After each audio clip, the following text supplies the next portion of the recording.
Hello, everybody, and happy Thursday. Welcome to Big Blue Kickoff Live, presented by Cadillac, the official luxury vehicle of the Giants. John Schmeelk, Jonathan Casillas with you in the Hackensack Marine Health Podcast Studio. Keep getting better. We'll take your calls at 201-939-4513.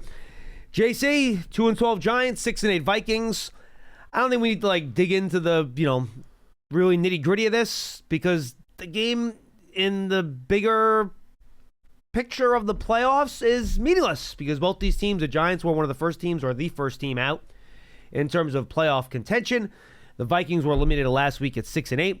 So both these teams just playing for pride and playing for jobs. Yeah, that's it, man. And I've said this before, when it gets to this point of the year, all of the guys, you got to look at yourself in the mirror. You got to say, how long do I want to play in the league for? You got to think about that, because this league stands for not for long, and they pay productivity, and that's where the big bucks are.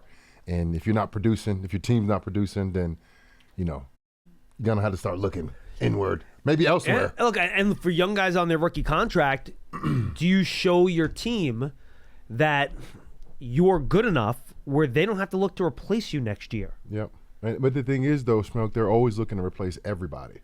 Even if you have a secure person in that position, they're always bringing in younger guys, and then if you're on a contract year, but these are things that you need to think about, because, for years and years and years, you play football, then you get to the league. This is the business. This is the organization. This is what you dreamed of, but it's a professional business, and it's filled of a whole bunch of organizations that ran by a whole bunch of billionaires, and you have to factor the business side in at some point throughout your career. And for teams like this, it happens right now. This is where it's all right, was I giving my best effort throughout this year? Now I should do it selfishly for myself. And it'll help the team, but that's just how it has to be right now. Yeah, but look, I think there are levels of trying to replace you, right? You have all right, we'll bring in competition.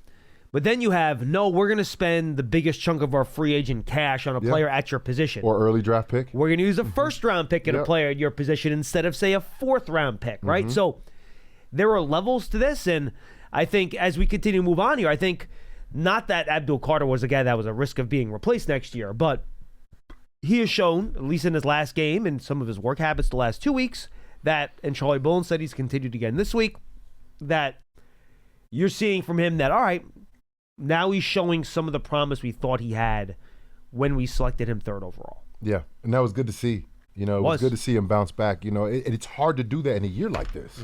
It's hard to say, all right, I haven't been doing certain things well, or I haven't been playing up to my standard, and you start performing well. That's good to see from him. It means I think he loves football. He loves to play the game, out there, be a performer. And sometimes, you don't understand how important the little details are throughout the week. And it all shows up, though, Schmeelk. Yeah, and Charlie Bowen said it today. He goes, sometimes these young guys don't know what they don't know. Yeah. And I think that probably applies here, right? Yeah. With Abdul, where, all right, I've always been the most athletic guy. I was still able to be a really good player and dominate.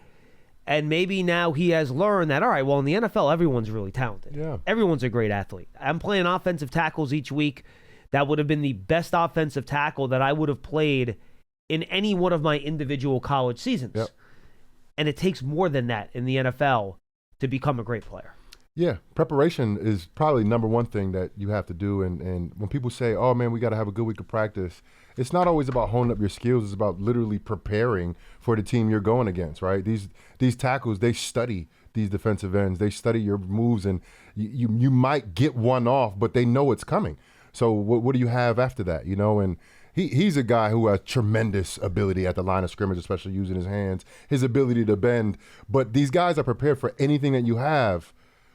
But how do you get your edge on them, right? And that comes with preparation. You got to get off from a certain thing with the center with the ball, the tap of the guard. You see that from watching film. You see tendencies, right? They get up on second and long and they hard count, so you're not jumping off sides.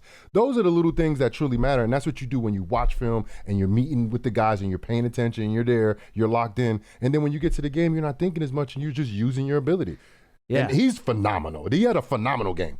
One of the better games we've seen from an individual player this year. Run and pass. He was phenomenal. Two-way. Phenomenal. And look, he did it from different ways, too, and I think we saw the Giants try to put him in different spots. We saw him win a couple times and have a couple tackles for loss in the run game lining up over the center. Yeah, when as he a lined up over the stand-up center, guy. he was, he just did whatever he wanted there. No chance to block him. He had one cleanup pressure, rushing off the left tackle. He drew a holding penalty off of Connerly. He won quick on the outside versus Connerly. He won on a stunt, rushing from that left end position, coming inside over the tackle who dipped underneath. So they used him in different ways, and he was able to kind of perform that way, which I thought was exciting. It was good to see him playing the ball that we all thought that he could play. Because at the end of the day, we found out about, the stuff that was going on internally off the field and stuff like that.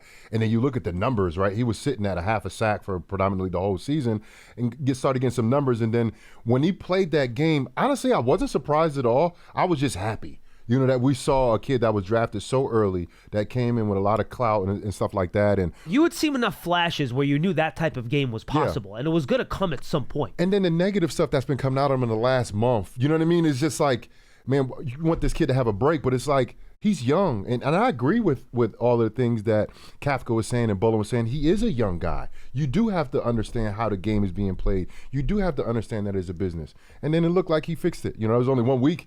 Let's hope he can compound this. Well, and that's the thing. That's the question I want to bring you, because Dexter Lawrence said this after the game. They asked him, did Abdul Carter prove to you that, he could do the extra work and they come out and play really well? He goes, yeah, for 1 week. Yeah. Anyone could do it for 1 week. Right. Yeah. But greatness means doing it every week. Yeah. Have you seen that with guys where they kind of do it for a couple weeks and they're like, all right, I'm in this, and then all of a sudden it starts to slowly fade away again? It's happened. I've seen everything. I've seen the guys that learned a little too late, and then they try to turn on and it's too late. I started seeing guys do it early in the season and even throughout games, like they start out hot and they, you know what I mean? Like it happens, of course. It's, I've seen everything, and it's good to, because it's a mixture. And at the end of the day, these guys and a lot of pro players in general, regardless of the sport, we kind of get looked at as like robots and like non-human beings. Everybody's a human being. Everybody's flawed. Correct. Well, everyone feels like they're playing Madden or they're playing fantasy football, and you guys are numbers on papers. I literally had a conversation. It was like, but he's so good on Madden. I was like, bro, what? Are you having a conversation about real football right now? Are you talking about Madden? Dude, but that's what people these think. are real people. No, these are people. Dude, there are people who think they can call NFL offenses better than Brian Dable because they're good at Madden. Because they're good at Madden. No, there are people that think this. Yeah. And look, they're genuine about it. They're not bad people for thinking right. that. But again, we go back to you don't know what you don't know. Right. You don't know what you don't know. Anyway, Go ahead. I'm sorry. No, I mean that was it. I'm excited though because look, this is the thing about the Giants, and in the last couple of years, Schmeelk, we've been talking about the Giants really not being competitive, especially in a division, whatever the case is. Couple wins, 3 wins last year, 6 wins the year before. And it wasn't really competitive in a lot of contests. This year, we saw a lot of competitive contests, but it's almost like it's even kind of like worse because it's like the Giants we seen them beat 2 of the better teams in the NFL early in the season, and it gave us a lot of hope, a lot of promise. And then we seen the consistent malfunction of the entire thing. It's not one thing. It never was one thing. It never was just the quarterback play. It never was just the defensive line. It wasn't just the special teams. But at season's end, it's literally been everything that the Giants couldn't figure out how to corral. And at one point, everything looked good at one point. The defense looked solid at one point, maybe for 3.5 quarters. The offense, the offense was scoring first quarter touchdowns, which we haven't seen. Yep. Special teams were covering well, were kicking well, and then everything just fell apart. And it's like, guys, of course, everything, the head coach is fired, defense coordinator, another coach is fired. Like, okay, cool. But are you going to play some good football, guys? And that's where I'm at now. Can we do this, please? Because you're right. At points this season, we've seen good games where they've won. We've even seen some good games where they've lost. Yeah. But for me, the last 3 weeks, it has the level has dropped a little bit to me. Yeah. Personally, I don't know if you agree with me or not. I mean, the Patriots was one of the worst whoopings I've seen a team have. You got to remember at halftime. Yep. Mm-hmm. At halftime, the game was so far away from being competitive before half was over, which was insane. And look, they played well versus the Lions. But I can't get too excited about a game where you give up almost 300 rushing yards. Yeah. I can't get too excited about that because that tells me the Lions would have done in that game offensively whatever they wanted to do. So the bottom line here, that you're right. They've played some close games. They've played really well against some good teams. No argument. They've lost 8 games in a row. Yeah. I'm not caring about style points when you lose 8 games in a row. Not at all. Right? And I don't think the coaches give a damn either. Nope. So I'm not speaking out of turn here. I think the coaches would say the same damn thing at this point. Of course. I mean, even there the are no Vikings, moral victories. The Vikings had a couple games that they went to overtime with. If they would have won those games, they would have been maybe even number 1 in their division if they had that.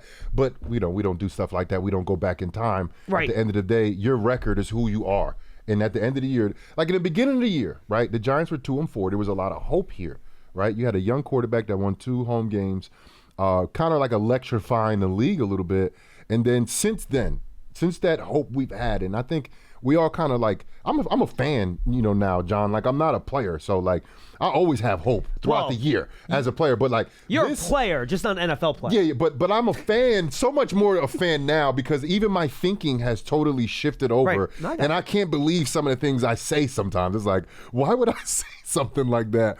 But because I'm a fan now, and look, I want to see this team have success, and I want to see the players have success. So I'm very sensitive to, the end of the year, and this team is not going to be the same next year. No, it never is. And when the worst part of losing season is there's always somebody that's not going to be here that we love. And I had a conversation with Bellinger the other day. And I told him, it's a rough season, and I told him about my last year with New York, and I was a captain, and I was hurt, and then everybody got hurt, and people were like, "What's wrong?" I was like, "I don't know. I don't know what's happening." We had a great team last year, right? 2016, went to the playoffs. We swept Dallas. Like, it was great. We lost one person on defense, Jonathan Hankins, and we couldn't stop a soul. We were not good at football at all in 2017. No, you were a bad football team. It was so bad. You're a bad football team. I'm just like, how did that happen? You get to this point of the year, Schmeelk, and you're just like, how did we get here? Like, I feel like I'm giving my all, and it's a rough time of the year, man. And then I start thinking of, like that year, like I didn't get re-signed. Like, you know what I mean? Like it gets blown up. Mm-hmm. You know what I mean? Like after, coaching change, right? It just happens that way, man. Hey, that's what losing does, man. That's why you gotta win games. Yes. That's why you have to win. That's why I'm nervous. Why do you think I brought up the 8-game losing streak? That's why you got to win games. All right, I got 2 more for you. We got a full bank of calls. I will get to you guys. We're in the Hackensack Money Held podcast studio. Keep getting better. All right, 2 more questions for you, JC. One, to the point I was making before. I'm going to ask you a little trivia question here. Let me see if you can answer it. Okay. How many teams in the NFC do you think right now have a worse point differential than the Giants? For the fans out there that know. In the NFC? Yes. I take point differential very seriously. I think it's even a better indicator sometimes than record as to what teams are good and what teams aren't. So how many teams in the NFC have a worse point differential than the Giants? I'm kind of go through the division. We can go through it. Do you think anyone in the NFC East has a worse one than the Giants? Scores in the NFC. You're correct. Does anyone in the NFC North have a worse point for differential than the Giants? If anything, Bears, Minnesota. Pack, do you think they do? I don't know. Probably not, though. I think the Giants are the worst. NFC South. Do you think the Bucks, Panthers, Falcons, or Saints? Any of those 4 teams? One of them. Which team? New Orleans. Correct. Okay. Anybody in the West? Rams, Seahawks, Arizona. Niners. Do you think Arizona has a worse one? Yes. They're slightly better. Okay. So the Giants. But I was close, right? On the teams I thought. No, right? you got it right. No, Giants, the second worst. Okay. So the Saints are worse than minus 106, 4-10. Giants are minus 96. And the Cardinals, you hit it. They're the third worst, minus 86. And that PFF, I was on it last night, and I saw the Giants have had a negative point differential for the last 9 years. It's hard to win. Even the playoff year was -6. Were they -6 in the playoff year? I forgot about that. Yeah, the last season was that 2016 season. So I didn't include the AFC because the AFC has a bunch of teams, and you could probably guess them. Yeah. Who do you think? The Raiders for sure. Raiders for sure. That's one. Who else in the Tennessee AFC? Yep, for bingo. Sure. Yep. Who else? You're going. Jets. Yep, 3. Okay. You got it. Miami. No, they're actually they're 6 and 8. Okay, I didn't even touch the North. I didn't see Cleveland and Cincinnati. Wait, which one? Or both? Oh, Cleveland for sure, because Cleveland's been getting smoked, and Cincinnati. They just got blown out. Those are the 5 AFC teams. They just got blown out. They are all in the triple digits. Jets are minus 121. Bengals minus 123. Browns minus 106. Titans minus 169. And Vegas minus 167. That's really bad. I mean, No, Giants are minus bad too, but minus 169 and 167 is which very, is surprised very bad. because they have one loss. And the like, Commanders, by the forever. way, they're close too. They were minus 84. So the Commanders actually have the fourth worst Oh wow. in the NFC. Yeah, I mean they got smoked by the Vikings. They got blown out by the Vikings. Here's the problem. Blanked by the Vikings. Point differential gets killed when your defense is bad. Yeah, for You sure. give up a lot of points. Even if you win a game here or there, it won't show up as well. Well, JC, I mean, just during this 8-game losing streak, the Giants have given up. Do you want me to start from the beginning of the streak or the end of the streak? Denver is the first? No. Yeah. Is it Denver the first Denver's game? the first so that's game. So I'll start 33 there. points. They've given up. In one quarter, too. So They've given up 33, 38, 34, 24, 27, 34, 33, 29. Is that 31? I'd have to do the give or math take? on it, but that sounds like it's in the 30s. it's not good. That sounds like it's in the 30s. That's insane. That's now, insane. There are a couple special teams touchdowns in there, Yeah. in fairness. Yeah.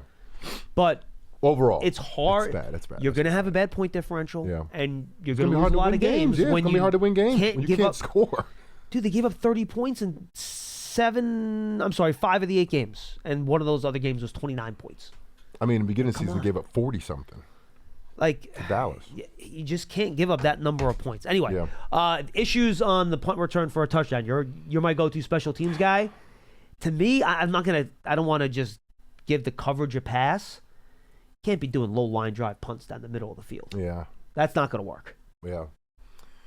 And that's the problem. It's not just one thing. Like it's like, oh, this guy missed a tackle here, and then that created. No, it's a combination of things. Not having healthy kickers and the special teams guys. And that's been one of the things the Giants have struggled with throughout these last 4 or 5 years, and it sucks because some of it is like almost like fluky stuff. Like it's like the Giants can't catch a break.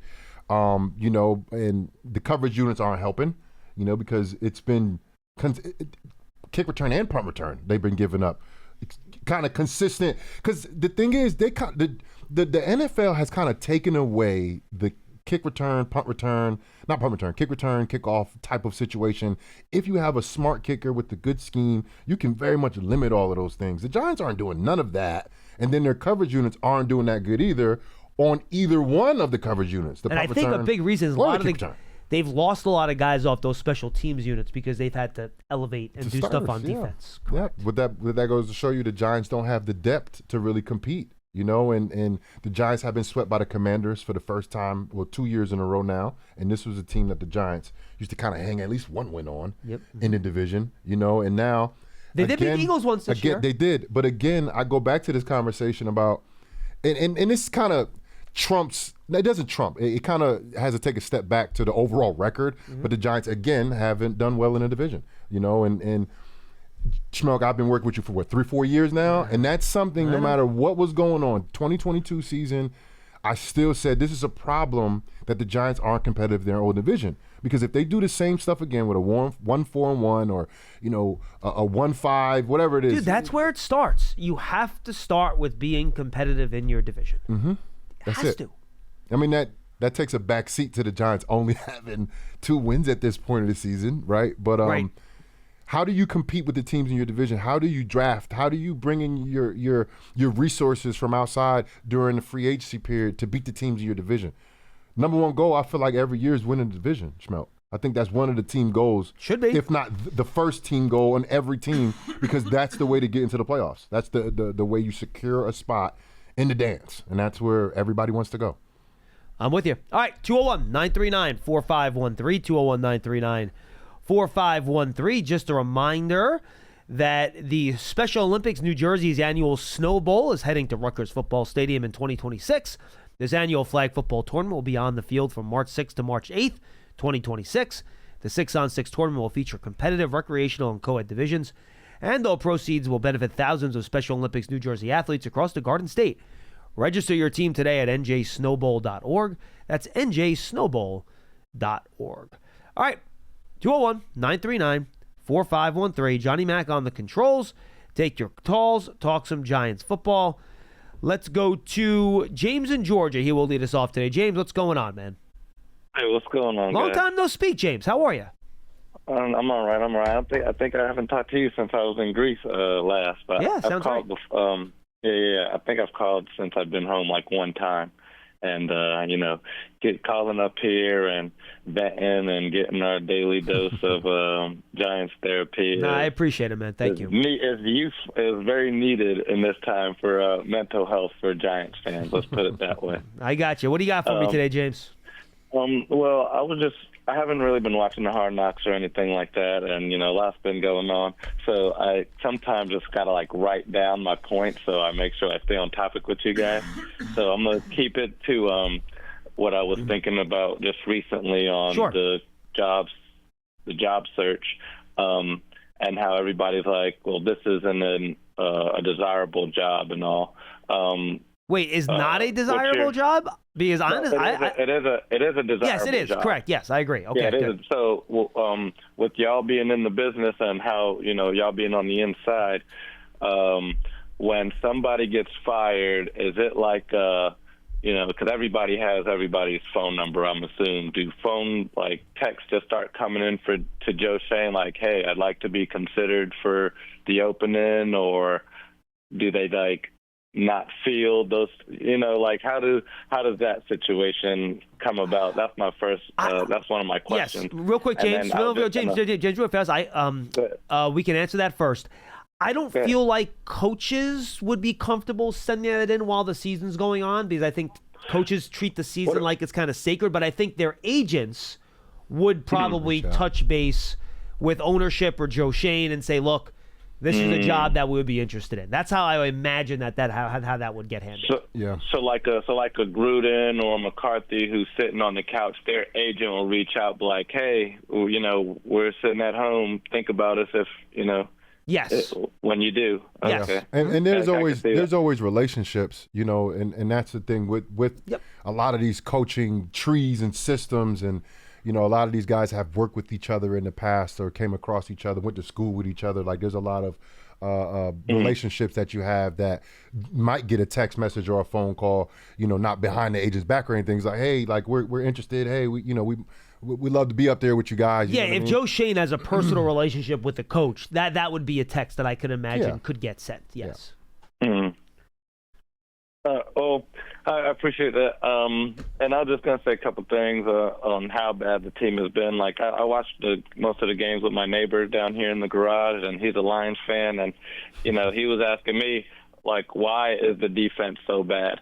And right on cue, I pointed out, the very next play, because a couple people bring up the missed tackle on the the ball to McLaurin or whatever. Yep. And I was pointing out to him on basic run plays where the guys aren't wrapping up, which cause to, even if you get a fumble, if you don't wrap up, your arms aren't in position to then recover said fumble. And that happened a couple of times in the game where the guys are just throwing their shoulder, which puts your arms down by your legs and you're laying on your arms, So you can't, Jonathan, maybe you can speak to this, the form of tackling when you wrap up and your arms are outside of a person, you can recover, do your push-up to get to the next spot, rather than if you just throw your arms down, dip your shoulder and your head, and now there's no real, you just end up laying face first on the floor, and you haven't even tackled anybody. So I was pointing out things like that, and I pointed out before the replay even happened, and I'll let y'all go on this one, how Jalen Hyatt ran the worst route in football history. I don't know if it was that bad. Before he even zoomed out, that was the worst. I have a couch in the garage. I said he ran the route, rounded out the route, as wide as this couch, and then Baldy did a breakdown on it a day or two later, where he was like, "This is the worst route he's ever seen. Why are you rounding out a comeback route?" You know what I mean? But we've had issues. Thanks for I'll take everything off the air. Thank you, James. And look, it was an in-cut, not a comeback route. So, but still, it was not as sharp as it needed to be. I think is fair to say. And he's talking about, that's a big detail, because that's it's almost like running the wrong route. When you're lazy with your route, it's basically running the wrong route, basically. But he's talking about the details of tackling, and I never even thought of, like, if I tackle and wrap up, my hands would be in good position to recover a fumble. I never ever thought like that, but it kind of makes sense, right? When you hit somebody and you turn your shoulder down, you kind of just bury your shoulder face into the ground. I get it. But the Giants, they don't hit people. It's like they just kind of, like catch them. The point I made, and you can look at the Patriots game. The Patriots were hitting the Giants. It's a huge difference. The point I've made, JC, is that I feel like there needs to be, and this is not everybody on the defense, I'm just talking generally, there needs to be an additional level of physicality with this group. Yeah. That and I see it, you're right, in terms of the hits, how many big hits have the Giants put on people? Sure, that's part of it. For me, and this is something you bring up all the time, I'm surprised you didn't already, guys are just okay getting blocked. Yeah. Mm-hmm. They get engaged on a block, sometimes by guys that aren't even bigger than them. And they're just like, okay. Yeah, because they did might, their job. They might hold their ground and keep them there or whatever. But defeat the block. Yeah. Get off the block. Go make a play. I don't know how many times I see a running back run past a Giants player, like right on their hip, while the Giants player is getting blocked. And the guy doesn't go to try to make the play because he's getting blocked. Yeah. Get off the block. I mean, football is blocking and tackling. That's every play you're getting blocking and tackling. It's the fundamentals of football. But this is why I hate when they be like, "Oh, just do your job," because if you're looking at it on film and you don't know exactly what you're looking at, you can look at gaps and be like, oh, he's obviously in that gap, he's in that gap, if you don't know what you're looking at. But, like, it makes it obvious when guys are like this, right? Because you can kind of see it. But this is the thing. There are runs, and I might have said this before. If not, I'm going to say it again. So what? There are plays, right? A lot of plays, actually, like zone plays that start front side. And there's an unblocked player on defense. And the offense knows that. And so you know what they do? They actually bring their running back to that unblocked player to get a one-on-one with the guy that's unblocked. Most of the time, it's a cornerback. Okay, let's take the example that the guys are playing this week, Jordan Mason and Jones, right? I don't want a corner tackling him by himself. Now, Jordan Mason's a big boy. But the defense is fit up perfectly, and the corner is free. So he should make that tackle by himself. That's what's in his job description. But I'm telling you, it goes deeper than that. You can't be okay with saying, I'm going to allow my corner to tackle a 220-pound running back by himself with a head full of steam, knowing he's free. Right. It's not like he's going to blindside him. So my thing is, when you go in, and this is what we haven't seen from the Giants on offense or defense, we haven't seen guys really straining to get their job done and help their partner out. Because you can do that, especially on defense. And again, I'm not saying this is universal. I think there are just too many plays. And again, it's not from everybody, and it's not even from the same guys on every play. I just think it's something we see too often. Yeah. Where guys are not making it above the X's and O plays on defense, where they just take their guy, they get him off, and they go make a play. Mm-hmm. And it happens all the time, and that's what prevents big plays from happening when screens happen and those defensive linemen, they were fooled at the line, and then, boom, they take off running down. When running backs break or wide receivers break, they get punished, right? They get hit aggressively. They get hit from a great angle that somebody's taking, and they hit them with a perfect tackle. Those things, you start feeling it. That's what you saw the Patriots did to the Giants. The Patriots made the Giants feel them. That's the old Giants philosophy of football. That's the culture from the Giants. From when I was a kid watching the New York Giants, that's what I brought here 2015, 16, and 17. It didn't always work out, but that was the thought process that I had. That was the thought process I felt like everybody had collectively, right? The thing is, I don't know if that's the thought process anymore here for the New York Giants. And you have to bring somebody in here that understands that, because that's how the Giants win games. We're from New Jersey, New York. We're from a tough environment. We need a tough football team. And this Giants football team, I'm not even saying subjectively, objectively, when you think of toughness, you think about rushing. You think about running the football. Objectively, the Giants are the worst team in the league in terms of toughness, because that's how you gauge if you are a physical, tough football team. Yeah, I would use the word physical more than tough, because I feel like toughness is like playing through injuries and stuff like that too. And I do think the Giants have shown physical and mental toughness this year. They're still playing hard despite the fact that the season hasn't gone well. They haven't stopped. So I think there is a toughness to the group. I really do. But I think ferocity, physicality, those types of things, I think, I don't know, just feel like there's a little bit something missing there from play to play. Again, it's not from everybody, and it's not the same guys all the time, but just as a unit, just be more consistent with that sort of thing, and that will lead to more big plays, more stops, better run defense, to your point, and that'll help the team win more games. Hi, Charlie in Portland, Maine. Charlie, I haven't talked to you in, like, 3 weeks? At least. Hey, John. It's been a great month. What's up, Charlie? I haven't spoken to Charlie in months. I know. JC, you cracked me up. You said we were 2-4, and there was so much hope. It was. You understand? 2-4, and we got hope? I mean, that's Charlie, how bad you were watching the games. You saw it. We all saw it. We had hope. We did. Everybody did. The league was like, oh, snap. You see what's happening up there in New York with that Jackson Dart? Charlie, even better, 2-4, up 2 scores heading into the fourth quarter against three. I'm sorry, man, 3 Super Bowl. scores. We were going to the Super Bowl. Well, I don't know about that, but you were sitting there thinking about 3-4, Charlie, and you were pumped up, baby. No, I wasn't. I knew we were going to lose. Yeah, I knew it. You're never pumped up. That's true. Hey, I was at the Pats game, Oof. right? And I tell you, I watched the warm-ups, right? I was there early. You should have told me you were there. I would have had the Tino find you in the stands. I was on the Patriots side because my friend got the tickets, but I had good seats actually. But hey, I had my radio ID and I almost got on the field. It was so close. One guy let me on and the other guy kicked me out. But of course, you tried to sneak on. That is the least surprising thing I have ever heard. They recognized his voice. That's what it was. when they were warming up, the Giants, right? You got Winston running around, screaming his head off, playing the cheerleader. You got Dex doing his dance. You got this other guy, Nacho, looking for the microphone, right?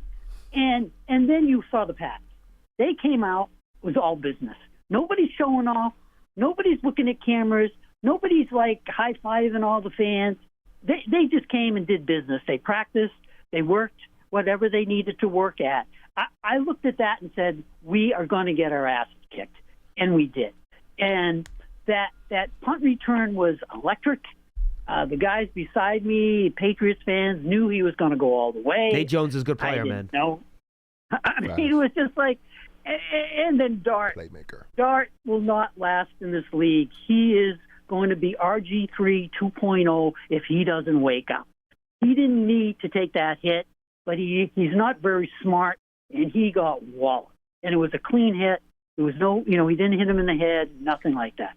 So, I mean, it was like Pop Warner playing the varsity. That's what that game looked like out there. That looked bad, Charlie. No one's going to argue that the Giants were thoroughly outplayed in that game.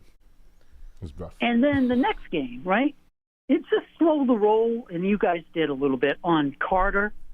I mean, you can't tell me Washington's got this greatest offensive line and greatest offense in history, right?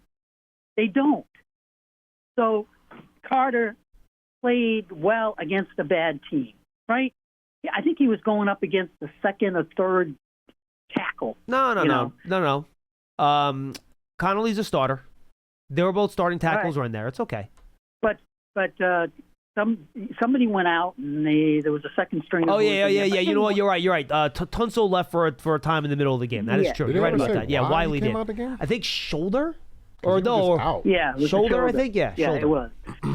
But the point I'm making is that Minnesota's offense, its offensive line and offense is a lot better. Well, Charlie. But the thing is that we have to see if Christian Darrisaw plays. Because right now he didn't play last week. He's going to be questionable probably. So that'll be a big factor as to whether or not they're full strength. Hey, they scored 30+ points. He didn't play last week either. Yeah, it was Dallas though. Dallas's defense stinks. Yeah, well, ours isn't very good. You can't say. Yeah. I mean, we've given up 30 points, just like you said. 30 points. It's fair. We're not good.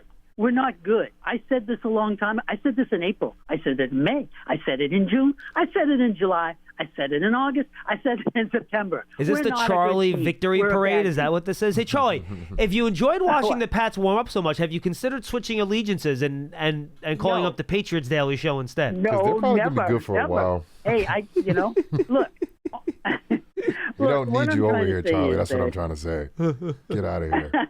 Nah, I love Charlie. Charlie's great. JC, Yeah. I've been a Giants fan since 1956 when I Wow. was 6 years old. All right, so I've seen the worst, I've seen the best, and we've seen the worst.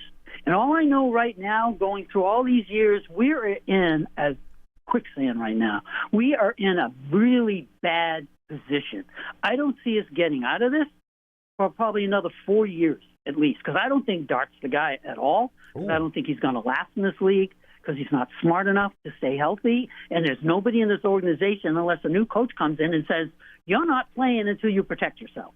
That's the only way he's going to do it. So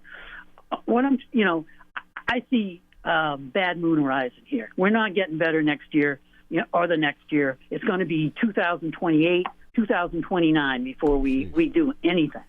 And the thing is, you're saying we got to win our division. How about stopping the run? How about trying that? No, that's Maybe you can win a few games if you can even do that. And until we can do that and actually run the ball when we need to run it, like when we're on the 1 yard line, first and goal, whatever it was, and we go 4 plays and we can't get in the end zone, I would have ran it 4 times. We should have been able to make that. No, we passed it because we can't run and we can't stop the run. Charlie, Until we do those two things, we're not going anywhere. Do you own a Grinch costume? Isn't that about Grinch? This is about facts. I'm not making this up. I didn't say you were making anything up. I just asked you a question. Do you own a Grinch costume? No, I don't. I feel like you should. I feel like you should custom make a Grinch costume, but it's Giants colors. And you can be like that would the be good. Giants Grinch, and you can walk around and you can wear it, and you just complain about what you don't like. And now look, Charlie, I'm not even arguing with a lot of your points because they're fair. But I think that would be a fun persona for you, to be honest with you. I like that too. And Charlie, question: when you talk about Jackson Dart, and you said, well, you don't like him, but is that because you think he's going to get hurt? That's why he's not going to be able to play quarterback in the football in NFL, or you don't like the way he plays quarterback position now? Like he's not good enough. I don't think I think it's a small sample size. I think he's inconsistent. He's done some good things and he's done some bad things. And he doesn't take care of himself. He plays hero ball. He thinks he's still playing high school. And I'm going to be aggressive. And everybody on the sideline, the coaches, I don't want to take his aggressiveness away. Fine, then he won't have a career. How about that? Yeah. Wake up. I just don't think he's the guy. I think because, first of all, I think he's a tremendous passer of the football. But this is what I think he does. Like his risk assessment is right. It's like, I'm not going to put the ball at risk, but I'm going to put myself at risk because I want to protect this team. I want to play hard for this team. He doesn't want to turn the ball over, right?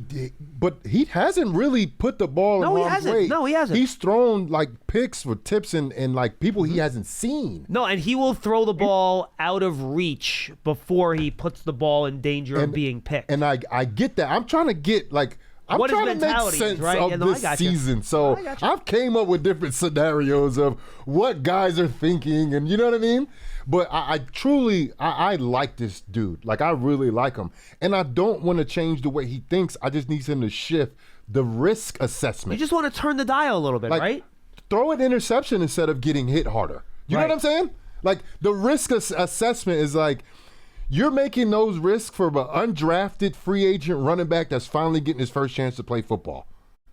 He's going to take the extra hits, right? He's going to stay in bounds, right? He's going to stay up. He's going to fight for extra yards. No, JC, let's just say it like it is. He plays quarterback the way Cam Scatterboo plays running back. Yeah. And he's not going to last either. What did Quinn say? Quinn had a quote. He said, hit Dart, hit him. That's what all these coaches are going to say. He's not going to slide. He's not going to, take care of himself. So hit him. Hit him hard. He's a running back. Smash him. Kill him. That's what they're all going to do. He is not going to survive unless somebody in this organization sits him down and tells him, if you don't take care of yourself, you're not playing. That will get his attention. That's the only thing that's going to do it. Charlie, Merry Christmas. Merry Christmas, Charlie. Hey, Merry Christmas to both of you. Have a Happy New Year. Always good to talk to you. Hey, you too. Charlie. He's been saving that up for a while. Charlie bit me. He's been saving that up for a few weeks. That was pre-bye week stuff he brought to the table there. You said you haven't spoken to him in a couple weeks either, huh? Yeah, it's been a while. Probably So since he the bye unloaded. week. He was like, I got John and JC here. I'm going to unload on these guys. Yeah. You know why I like him? Because he never changes. Like, he's always the same. He is way. consistent. He's so I will consistent. say that. He is Never consistent. switches I'm not up. sure if you're consistent in a bad way, that's a good thing. Yeah. But, like, I'd rather you be inconsistent if you're consistently not doing the right thing. And, again, I'm not saying Charlie's call there was Grinch, off base, though. but no, Charlie he's the Grinch. Grinch of Maine, right? He's the Charlie Grinch. of Maine, the Grinch. Yeah, absolutely. I need to come up with lyrics for Charlie, the way they have the Grinch song. All right, let's go to, this is the guy on the opposite end of the spectrum. Big Ed in Maryland. What's going on, Big Ed? What's up, guys? What's up? What's going on, Big Ed? What's going on, Big JC? How's it doing, man? Big John. Yes. Big John, you know today's my birthday, bro. Happy birthday, Big Ed. Happy birthday. What's Thank going you, on? What you man. doing? Thank you, guys. And look, I want to first say, like, on behalf of myself, the biggest Giants fan of one of all time, at least. Thank you guys up there for having a class act organization that rocks the whole NFL in every possible way. I'm so humbly appreciative. Big Ed, we are humbled that you listen to and watch a lot of our content. Thank you. Absolutely. Thank you for that. Oh, no doubt. Big Blue Kickoff Live, Giants, games, playoffs, championships, Super Bowls. You know, something crazy was hitting me while I was listening to you guys and with crazy Charlie. Charlie's something else, man. He a trip.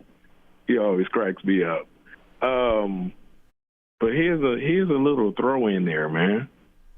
Since we've been on such a losing streak, and Charlie does make certain points on certain stuff, it's like how we get better is we got to focus on what's not right. That's how we get better. So how do we get better?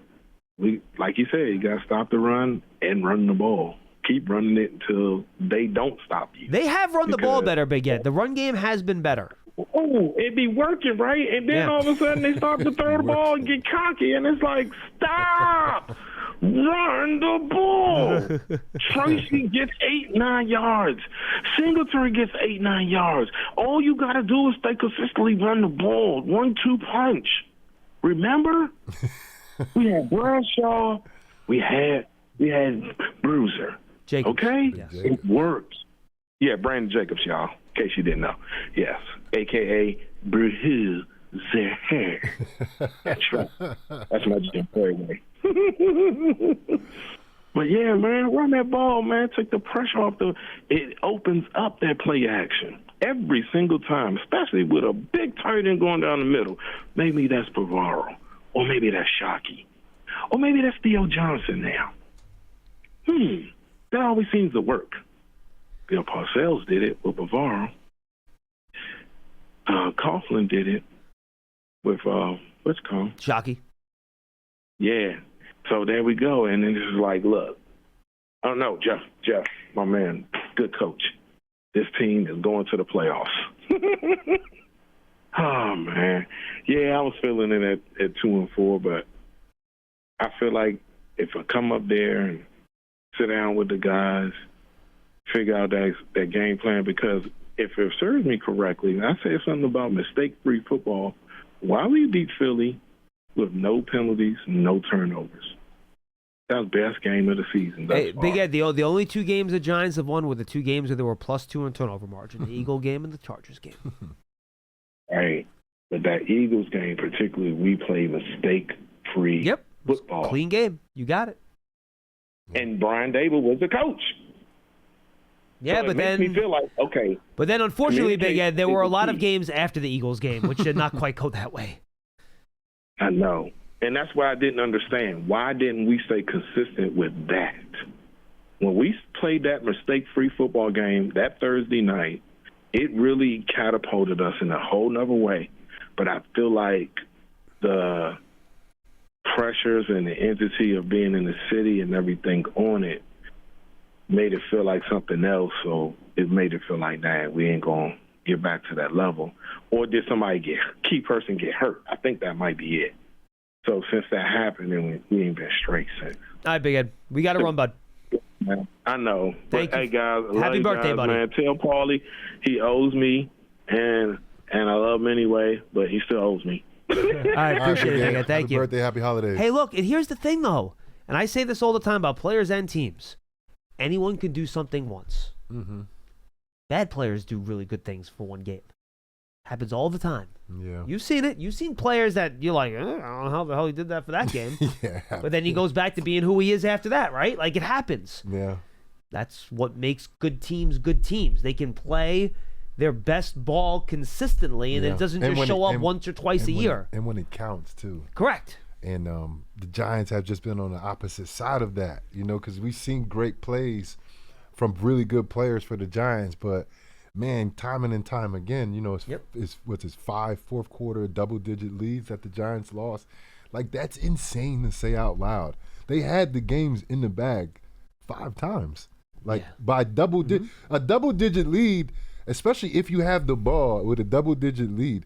Like, your percentage of winning is over 90, if I'm not mistaken. Like, every one of those games, it was like a 90%, 95, 96% chance to win. And that team usually wins. That's why it's so high. Like, the statistics are right numbers. Those are correct numbers. John knows the Giants are on the 4%, 3%, 2% side.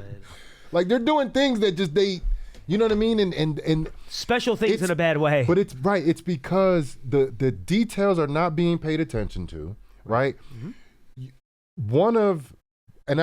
At this point of the season, one of the operations throughout the game, whether it was offense, defense, or special teams, ends up being horrendous at one point of the game. Or in some games, like the Patriots game, all three. All 3 phases. Yeah. At one point, it's never like, oh, this unit was solid, and one unit stunk. Like, it's always like, and the Giants never found out how to be winners this year. And I mean, the culture here for the Giants, it's been, and I hate to say it, but you got Slayton, Andrew Thomas, and Dexter Lawrence. Those are the 3 longest tenured guys here, if I'm not mistaken. That sounds right. They've won 9 games once, and everything else was 6 wins and less, if I'm not mistaken. I don't think they had another I believe that's correct. season. It was a couple 2 6-win seasons, a 3-win season, a couple 3-win seasons. They don't know how to win. Even the captains and the guys that have been here the longest. Is that a thing, knowing how to win? I believe so. I came in the league 13 straight wins as a rookie undrafted, and then the following season went to the playoffs and then the playoffs again. I came in winning, and I heard from other guys that weren't in winning cultures that you're so lucky that this happened. Like, this does not happen. So I was kind of like told, like, bro, you're so lucky. And then I went to Tampa, and then we lost the first 2 months of the season. We didn't win a game. So, like, I immediately saw that, and I was like, oh, okay, I could see the difference between the 2 organizations and locker rooms. You could. I could see it was a huge difference. And then I went to the Patriots, and I saw another winning environment, so much different than New Orleans, but similar in terms of structure, discipline, and professionalism. And I just don't see that from what I'm seeing on film. I don't see, like, professional football players going out there and being professionals for 4 quarters. Because you see it for 3. Yeah. Coach Marvin, I'm not going to be able to get to you today. I apologize. Call back with Sytak and Datino tomorrow. I apologize. I got to get out of here in a few minutes. I got to pick up my kid from school and get back here to interview Tyrone Tracy. So, sorry, Coach. Call Matt and Paul tomorrow. We'll get to you. Let's wrap things up with Marcus, California. He's been holding the longest. Marcus, what's up, pal? Nothing, man. I just wanted to say that Jonathan hit it on the nail, dude, man. Like, I'm so scared they're going to trade Dexter just like they did JPP and Odell Beckham Jr., man. And it sucks to see our favorite players go. Drops in the end zone. Again, those suck. Giving up touchdowns on 3rd and 20 kind of sucks. And then seeing little Jordan Humphrey making plays all over the field for Denver last week sucked. So, anyways, love you guys. Hope John Mayer's doing good. Merry Christmas, and special Merry Christmas to Charlie, man. You as well, Marcus. Merry Christmas to you as well. Well, that was succinct. Yeah. What is the update on John? I haven't heard news from the initial announcement. There hasn't been any other. Okay, that was news. okay. Yep. Yeah, I love John. He's the best. Yeah, he's the best. And I've thought some prayers, of course, with him from us as For well. sure, man. But okay, I don't know if we're going to talk again before Christmas, JC. What are your Christmas plans? I'm sorry, Coach. I hosted Thanksgiving. Had a lot of people over, and I don't think I'm hosting Christmas. I think we're gonna do something really small, intimate. That's a good thing. Maybe 2 or 3 people involved. My daughter, my girlfriend, and that's it. And your dog? That's it. Yeah, dog's in Florida. Oh, okay. He's getting trained. I had to. You had to finally bite the bullet on that. He's something else. He's just like a teenager that when I like turn my back, he's like, "You dad," you know, he like does that, and he's 130 pounds. So I gotta get somebody to at least help myself train him and work with him, because we kind of had like a little incident where there was a dog. He didn't attack the dog because he's not like that, but he kind of pulled me, and it looked like I didn't know what I was doing, and I yanked him down to the ground, and I'm like, this is not good. I'm in public, and it looks like I can't control him. You know, he's a big dog, bro. He's big. I know. I can control him, but if King I do Corso, it, right? King Corso, it looks like I'm having a judo match with the big human being. But he's huge. He's King Corso. He's a friendly dog, but if a dog walks up to you like this, pulling me, are you think he's friendly? Are you going to be like, oh, hey, puppy? Like, no, you're going to be like, yo, what? Get your dog. So he does that, but that's how he says hi to people. Right. He just trots right up, right? like, hey, what's up? And it's like, what the? Because he's huge, bro. He's a big brindle dog. And he doesn't look intimidating because I didn't cut his ears like a lot of people do with Cane Corsos. But you see him, like, see your dog, and he, like, goes like that. And he gets excited. Because he's still intact. Mm-hmm. But that's all. He just wants to say hi. And the only times he's ever been aggressive is with me because it's like I'm his dad and it's like I'm disciplining him. So he's like, I don't care, Dad. You know what I mean? I'm going to do what I want, Dad. You know, but everybody else, he loves. He loves people. He loves dogs. But him saying hi to them is like, he looks like he's going to eat them for like 5 seconds. So I was like, you know what? Let me see if I can have somebody help me with this. I think that was probably a good idea. Yeah. Yeah. He's a great dog, though. He's super sweet. But yeah, maybe I have to chop him. That might have to be something I do, you know?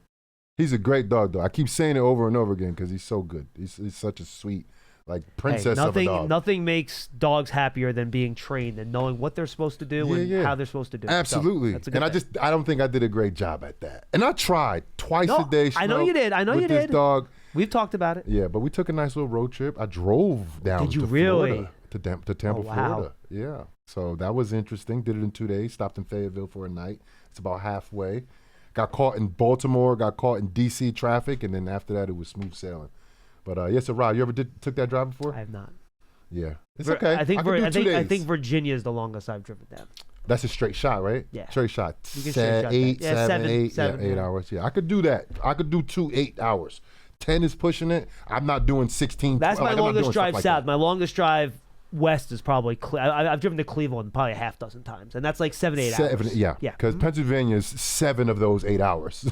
Never ends, Pennsylvania. It never ends. For sure. JC, Merry Christmas, man. Merry Christmas to you too. Appreciate it. Thank you to the callers out there. Thank you to Johnny Mack. We'll see you tomorrow on Big Blue Kickoff Live, presented by Cadillac, the official luxury vehicle of the Giants, right here in the Hackensack Meridian Health Podcast Studio. Keep getting better as you get ready for Giants and Vikings. We'll talk to you then.